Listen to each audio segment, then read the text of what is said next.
Bismillahirrahmanirrahim. Assalamualaikum warahmatullahi wabarakatuh. Alhamdulillahirrabbilalamin. Assalatu wassalamu ala asrofil anbiya wal mursalin wa ala alihi washabihi ajmain. Puji syukur kita ucapkan kepada Allah Subhanahu wa taala. Berkat rahmatnya saya Khairul Amri NIM 17086134 dapat melaksanakan tugas perkuliahan seminar, yaitu mempresentasikan PPT saya mengenai skripsi yang saya pilih ya. Jadi di sini nanti saya akan menjabarkan bab 1, bab 2, bab 3 atau proposal penelitiannya. Salawat dan salam kita doakan kepada baginda Rasulullah. Allahumma sholli ala sayyidina Muhammad wa ala ali sayyidina Muhammad. Baik, langsung saja. Judul di sini yang saya ambil ialah kontribusi daya ledak otot tungkai dan kelentukan terhadap kemampuan tendangan sabit atlet pencak silat tangan emas Kota Padang. Saya ulangi, kontribusi daya ledak otot tungkai dan kelentukan terhadap kemampuan tendangan sabit atlet pencak silat tangan emas Kota Padang.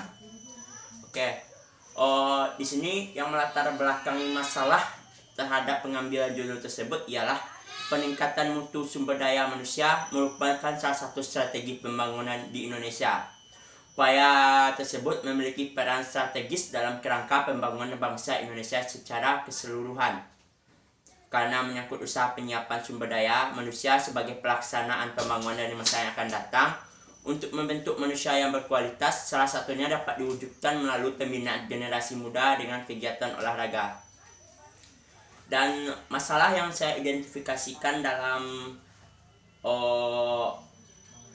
proposal ini adalah yang pertama itu identifikasi masalahnya itu otot tungkai, kelentukan, keseimbangan, kekuatan otot tungkai, kelincahan, kecepatan, daya tahan, kekuatan otot tungkai, dan kemampuan tendangan sabit. Baik, untuk itu supaya tidak terlampau banjarnya terlampau luas, pembahasan terlampau luas, saya memberi pembatasan masalah yaitu mengenai daya ledak otot tungkai dan kelentukan. Oke, jadi di sini perumusan masalahnya ialah yang pertama, apakah terdapat kontribusi daya ledak otot tungkai terhadap kemampuan tendangan sabit atlet pencak silat tangan emas Kota Padang. Yang kedua, apakah terdapat kontribusi kelentukan terhadap kemampuan tendangan sabit atlet pencak silat tangan emas Kota Padang. Yang ketiga, apakah daya ledak otot tungkai dan kelentukan secara bersama-sama memberikan kontribusi terhadap kemampuan tendangan sabit atlet pencak silat tangan emas Kota Padang. Yang selanjutnya, tujuan penelitian. Di sini yang menjadi dasar tujuan penelitian saya sesuai dengan perumusan masalah tersebut ialah yang pertama, untuk mengetahui kontribusi daya ledak otot tungkai terhadap kemampuan tendangan sabit atlet pencak silat tangan emas Kota Padang. Yang kedua, untuk mengetahui kontribusi kelentukan terhadap kemampuan tendangan sabit atlet pencak silat tangan emas Kota Padang. Yang ketiga, untuk mengetahui kontribusi daya ledak otot tungkai dan kelentukan secara bersama-sama terhadap kemampuan tendangan sabit atlet pencak silat tangan emas Kota Padang.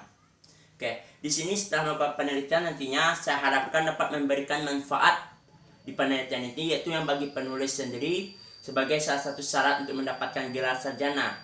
Yang kedua, sebagai pelatih untuk bahan masukan agar dapat mempertimbangkan dan meningkatkan latihan daya ledak otot tungkai dan kelentukan pinggang. Yang ketiga, pengurus. Di sini memberikan masukan bagi pengurus pencak silat tangan emas Kota Padang dalam membina atletnya. Yang keempat, atlet agar lebih meningkatkan latihan kondisi fisik, khusus gaya ledak dan kelentukan. Yang selanjutnya, kampus sebagai bahan bacaan di perpustakaan Universitas Negeri Padang. Oke, kita masuk mengenai kajian teorinya, yaitu tendangan sabit itu apa. Jadi di sini saya jelaskan, tendangan sabit ialah merupakan salah satu bentuk serangan yang ada dalam cabang pencak silat. Dan tendangan sabit ini ialah termasuk usaha pembelaan diri dengan menggunakan tungkai untuk menyerang tubuh lawan. Pelaksanaannya terdapat pada fase awal, fase utama dan fase akhir. Oke, sekarang kita masuk ke daya ledak otot tungkai. Di sini daya ledak otot tungkai adalah kekuatan untuk mempergunakan kekuatan maksimal yang digunakan dalam waktu sesingkat-singkatnya. Jadi di sini bagaimana seorang atlet mampu mengeluarkan kekuatan maksimal dalam waktu yang kecil, waktu yang sedikit. Selanjutnya, faktor yang mempengaruhi daya ledak sendiri ada banyak hal, diantaranya jenis serabut otot, panjang otot, kekuatan otot, suhu otot, jenis kelamin, kelelahan, koordinasi intermuskuler, koordinasi antarmuskuler, reaksi otot terhadap rangsangan saraf yang terakhir sudut sendi. Jenis daya ledak otot. Jadi secara umum menurut arah dan bentuk gerakannya, daya ledak terdiri dari daya ledak asiklik dan daya ledak siklik. Oke, masuk ke kelentukan. Kelentukan adalah kemampuan gerak dari sendi-sendi tertentu yang tercipta mobilitas tubuh secara umum. Yang selanjutnya jenis-jenis kelentukan. Kelentukan umum ialah diartikan sebagai kemampuan gerak semua sendi yang menyebabkan terciptanya mobilitas tubuh secara umum. Sedangkan kelentukan khusus adalah kemampuan gerak dari sendi-sendi tertentu yang berhubungan langsung dengan cabang olahraga tertentu. Faktor-faktor yang mempengaruhi kelentukan sendiri itu ada bentuk, jenis, dan struktur sendi, tingkat elastisitas otot, usia, jenis kelamin, suhu, kekuatan otot, kelelahan, dan keadaan emosional. Kerangka konseptualnya itu yang pertama, kontribusi daya ledak otot tungkai dengan kemampuan tenang sabit. Daya ledak otot tungkai adalah kemampuan otot tungkai mengarahkan kekuatan dalam waktu yang sangat singkat untuk memberikan objek momentum yang paling baik pada tubuh atau objek dalam suatu gerakan eksplosif yang untuk mencapai tujuan yang dikehendaki. Selanjutnya, kontribusi kelentukan terhadap kemampuan tenang sabit ialah kelentukan dalam pencak silat memiliki peran yang sangat penting, sebab semakin bagus kelentukan, maka tenang sabit pun akan dapat dilakukan dengan pas, memiliki timing yang tepat, dan dapat dilakukan dalam keadaan atau posisi yang sulit sekalipun. Selanjutnya, kontribusi daya ledak otot tungkai dan kelentukan secara bersama-sama terhadap kemampuan tenang sabit. Daya ledak otot tungkai dan kelentukan faktor yang penulis duga mempengaruhi kemampuan tenang sabit secara skala besar. Oke, selanjutnya hipotesis. Di sini hipotesis pertama penelitian, yaitu yang pertama, terdapat kontribusi daya ledak otot tungkai terhadap kemampuan tenang sabit atlet pencak silat tangan emas Kota Padang.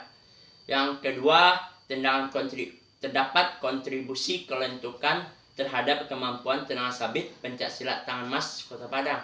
Yang ketiga, terdapat kontribusi daya ledak otot tungkai dan kelentukan secara bersama-sama terhadap kemampuan tenang sabit atlet pencak silat tangan emas Kota Padang. Oke, sekarang kita masuk dengan metode penelitian sendiri. Itu untuk jenis penelitiannya ialah korelasi. Sedangkan untuk tempat dan waktu penelitian, yang mana tempat di sini kita ambil itu di tempat latihan atlet pencak silat tangan emas Kota Padang, atau mungkin kalau disignifikankan itu di Pantai Ujung Batu, Muaro Penyalinan. Yang selanjutnya waktunya itu antara bulan November Desember 2020. Oke. Populasi dan sampel. Di sini populasi atlet itu 46 orang atlet. Sedangkan untuk sampel ini kami ambil teknik purposive sampling. Jadi tidak keseluruhan, mungkin kami ambil nanti. Untuk jenis dan sumber data, jenis data kami ya data primer dan data sekunder. Untuk jumlah data atlet pencak silat putra yang berjumlah 20 orang atlet. Definisi operasional variabel kami yaitu daya ledak otot tungkai, kelentukan, dan tenang sabit. Oke, untuk instrumen penelitian di sini yang pertama tes daya ledak otot tungkai. Tujuan di sini ialah untuk mengetahui daya ledak otot tungkai atlet itu sendiri.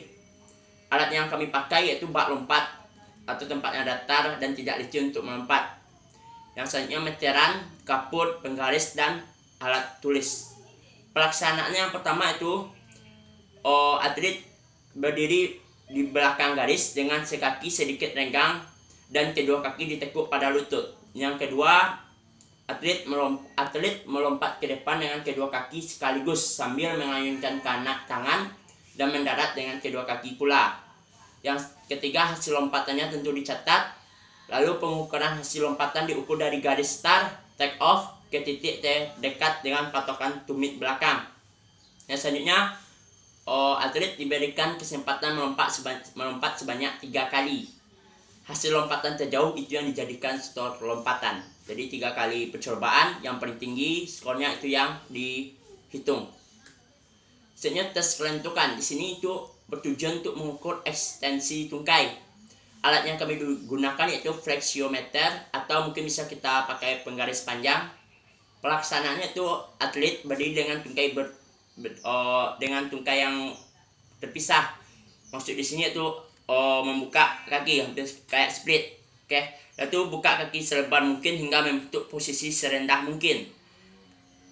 Tangan boleh berpegang lantai untuk menjaga keseimbangan. Dan posisi demikian ukurlah dengan penggaris atau flexiometer tadi dengan angka 0 pada lantai.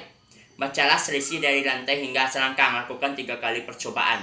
Semakin sedikit angkanya di sini maka itu tentu semakin baik, berarti semakin bagus tingkat kelentukannya.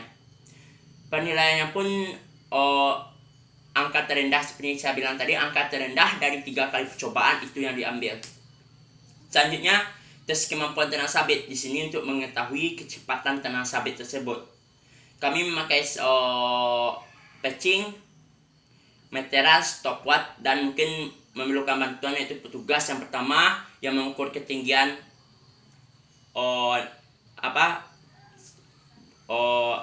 patching, yang selanjutnya pencatatan waktu dan pemegangan yang memegang patching. Jadi yang pertama atlet bersiap-siap berdiri di dekat patching, lalu pada saat aba-aba melakukan tendangan dengan kaki kanan dan kembali ke posisi awal dengan menyentuh lantai yang berada di belakang garis. Kemudian melanjutkan dengan tendangan kanan secepat-cepatnya sebanyak-banyaknya selama 15 detik. Demikian juga dengan kaki kiri. Pelaksanaan dapat dilakukan 3 kali dan diambil jumlah tendangan terbanyak dengan ketinggian atau dengan jarak target tertentu samsaknya. Jadi sini 3 kali percobaan dan 15 detik berapa mampunya menendang kanan dan berapa mampunya menendang kiri. Teknik analisis data, kami memakai produk moment person. Bisa ditengok di sini karena saya memakai infocus. Ini rumus yang kami pakai. Oke. Jadi itulah rumus yang kami pakai, produk moment person. Dan untuk mengetahui signifikan korelasinya, rumusnya seperti tadi ya. Lalu beberapa rumus tambahan lagi. Itulah hasil presentasi saya. Saya Khairul Amri, NIM 17086134. Mohon maaf apabila ada kesalahan. Saya akhiri dengan Assalamualaikum warahmatullahi wabarakatuh.